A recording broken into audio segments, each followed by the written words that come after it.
আমরা উদ্বুদ্ধ করতে হবে, আমাদের চেষ্টা করতে হবে ভোটের মাধ্যমে বিভিন্নভাবে সব মানুষের ক্ষমতায় আসার জন্য আমাদের সহযোগিতা করতে হবে। বসেন, আপনারা বসেন, বসেন, বসে পড়েন না, পিছনে কারে আছেন বসে পড়েন। হ্যাঁ, আলহামদুলিল্লাহ, আল্লাহর শুকর। এতক্ষণ পর্যন্ত যা কিছু আলোচনা হয়েছে, আমি ইনশাআল্লাহ আপনাদেরকে যে কলমের বিষয়ে, ইসলামী মজলিস যেহেতু কলমের বিষয়ে আলোচনা, সবাই বসে বসে, কোরআন হাদিসের মজলিস এখানে মজলিস, একজন দ্বারা থাকবেন না, সব বসেন। যার অপেক্ষায় আপনারা ছিলেন, উনি উপস্থিত হয়েছেন, উনি বয়ান করবেন। আমার আলোচনার সারমর্ম বলে আমি শেষ করে দিতেছি। আলোচনার কথা ছিল এই যে আত্মশুদ্ধি, কলবটা যদি নাকি সহি হয়ে যায়, কলবের মধ্যে যদি নাকি আল্লাহর ভয় চলে আসে, কলবটা যদি পরিষ্কার হয়ে যায়, তাহলে মানুষ অন্যায় কাজ করতে পারে। এই জন্য কলব আত্মশুদ্ধি করার জন্য 1 নম্বরের কথা বলেছি মৃত্যুর কথা বেশি বেশি করে স্মরণ করা। 2 নম্বর হলো কোরআনে কারীমের তেলাওয়াত করা। এই কোরআনে কারীম মাহে রমজান সম্মুখে আসতেছে, কোরআনে কারীম তেলাওয়াত বেশি বেশি করে করবেন। এই কোরআনে কারীম তেলাওয়াতের দ্বারা আমাদের কলব পরিষ্কার হবে, দিল শান্তি হবে।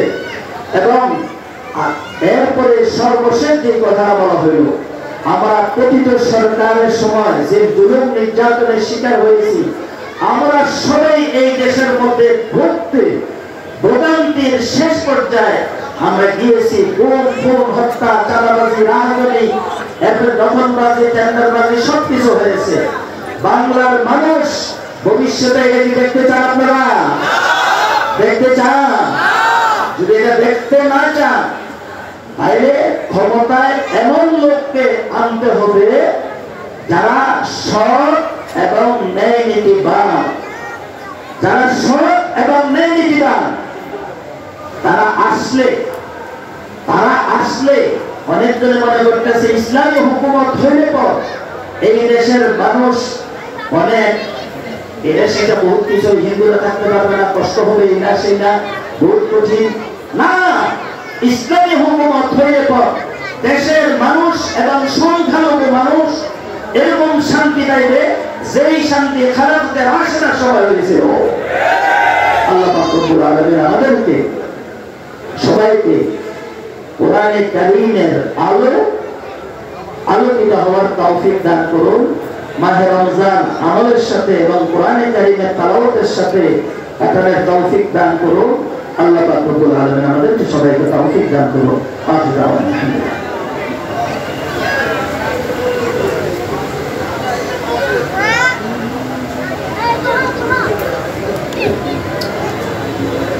আলহামদুলিল্লাহ, খুশি হয়েছেন সবাই?